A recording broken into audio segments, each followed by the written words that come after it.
So history is why written by blacks who? don't do better if they're so smart Right. and they believe they're ahead of everything? Why don't we see them doing better? They're destroying. They're not building anything.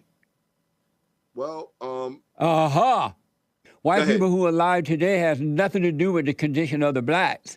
Right. And so blacks are unwilling to have a fair and real discussion. Okay. So here's the problem. There is inequity in your conversation. You keep speaking about how hateful black people are towards white people. Yes. And the issue with that is that you are basically advancing an image that is it belies the actual facts. And the actual facts is that the hatred is mutual. It's not one way. It's a mutual dislike and hatred. It certainly is. No, it's not. It absolutely it's really is. not. It is. But here's the thing: it's unfair. Really not. It is. I know that it is because I live in America. I live in the same country you live in. It's really not. It's an illusion to think that. It certainly is. No, here it is. If you make a conscious choice not to see it, so here's the thing. No, right? I can see what's going on, man. No. Okay, Jesse, here's the thing. The hatred is mutual. It doesn't require for you to agree with it. It doesn't require for anyone on your staff to agree with it. The hatred is mutual. That is, and by depicting it as being one way, you are going to be part of the problem and not part of the solution. Rather than saying, hey, look, here's a list of reasons why, or here's a list of grievances from both sides. Here's a list of grievances from white people, why they strongly dislike black people. Here's a list of grievances from black people, why they strongly dislike white people. Then you sit down, and you have an honest discussion about it. The point that I'm making to you and to your show and to your audience is that no one on either side is prepared to have a real conversation about race. And here's the thing. You cannot have that race. White people want to have a real conversation. Hold on. You cannot have that discussion divorced from history. It is impossible. No, it's not. What the?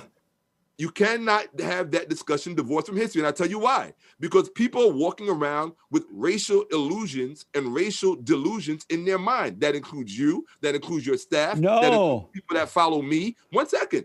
That includes people that follow me. That includes people that follow people like Farrakhan and everyone else. When you are historically illiterate, everybody in the room is a fucking idiot. And that's what it comes down to. It takes people who actually know history to put people on the same page. So that's when you need that. So that's when you need to start asking the right questions. Let me ask you this. What did you, hold on, Jesse, you said a moment ago, you said that the people in Egypt today don't look black, right? Right. So let me ask you a question. The ones that are ruling Egypt. Right. And yes, you do have some black-looking folks live over there, but they ain't doing nothing. Well, let me ask you a sitting back question. looking at the Egyptians making the country great in the same way the blacks are doing over here, man. But the blacks in Egypt are Egyptians. So when you say the Egyptians, you're saying the Egyptians are making the country look great. The one that don't look like y'all. You mean the one that don't look like us? Yeah, what about you guys. The ones that don't look like us? What? What about the ones that don't look like us? They're the one making Egypt great. They're the one I'm asking you a question. My question to you is, why is it that those people who are running the country in Egypt, why is it that they don't look like us? Because they are the original Egyptian. And that's where you're wrong. That's what I mean. But let me tell you, I got to move on. No. Okay, 1 second before you move on. I don't want you to give your audience misinformation. You just said that they're the original one. I've seen them before. I know Egyptians. You got it backwards. They are not the original ones. They are descendants of those who are not the people who created the state of Egypt. So they're lying too? Yes, they are. So the white people lying, the Egyptians lying, the Jews are lying. Everybody that's doing great are lying about the blacks. But that's the way history works. So why blacks don't do better if they're so smart, right? And they believe they're ahead of everything? Why don't we see them doing better? They're destroying. They're not building anything. Well, 1 second. Hold on 1 second. This is not an aha moment.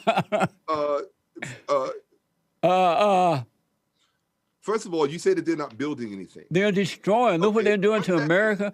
Look what they're doing to Egypt and everywhere. Let me ask you a question.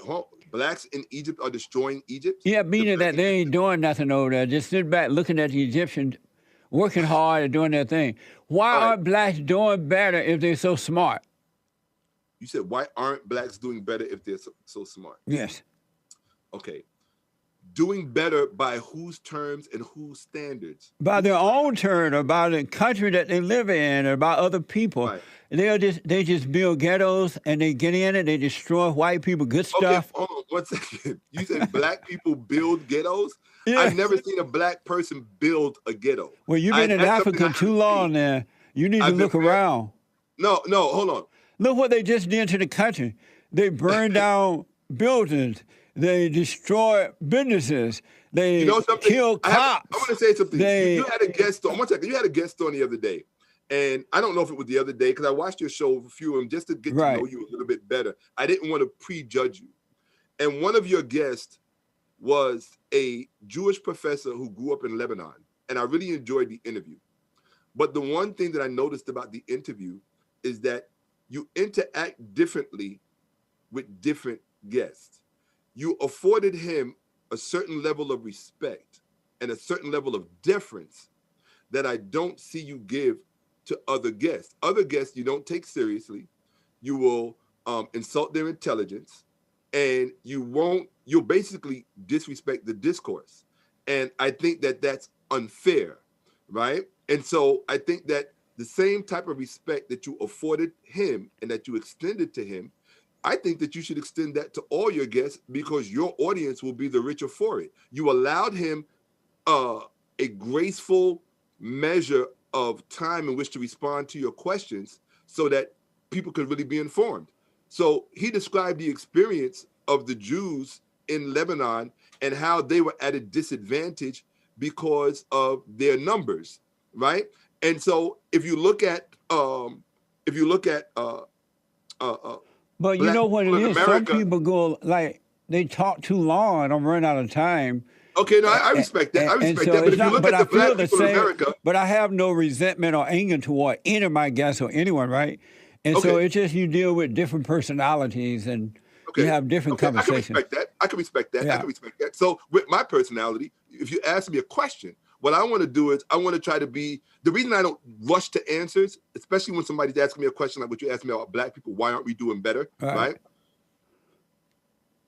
The reason I don't rush to the answer, and you notice your first initial reaction because I said was The reason I hesitated is because when I answer questions like that, I want to be as responsible as possible. I don't want to just say the first thing that comes out of my mind. Well, don't take too Because the long first because thing- time okay, no, I go by. respect that. No, I respect that. If you say the first thing that comes to your mind, there's a really good chance that you may be wrong and you may answer emotionally, and it may be a reactionary answer. As So what opposed was to the a first well-thought thing answer. came to your mind when I asked, if they so smart, the blacks, why don't they do better? I think honestly, it's a combination of a number of things. It's not just any one thing. I think it's a combination of a number of things. What's the primary thing? What's the primary reason? I think the primary thing is Uh-huh. I want to say instinctively, I want to say racism. Yep. Okay, instinctively. But there is a part of my mind that is historically informed. And I would say that it has to do with certain things about ourselves that we have not yet confronted. And that's why I said earlier, neither side wants to have an honest conversation. There's certain things about Black history and African history that Black people will refuse to talk about. They will, because it doesn't make us look good, right? And so it's a lot easier to say white people, white people, white people, white people, white people. And I'm saying, wait a minute. I'm not saying that white people have not played a part in our dysfunction. But until you are willing to have an honest conversation about our own history, divorced from white people, before white people even showed up, we had certain issues. And until we discuss that, those issues are going to continue to plague us, and they are going to continue to play out, whether it's white people that are dominating us, whether it's Asian people that are dominating us, or whether it's Latin people that are dominating us. You first have to get your own historical house in order. Each And until individual. well, not just as a collective and as Because individuals. unless you know yourself, you'll not ever be of any good to anyone else. But let me I ask you agree with this. that. I agree with that. Yeah,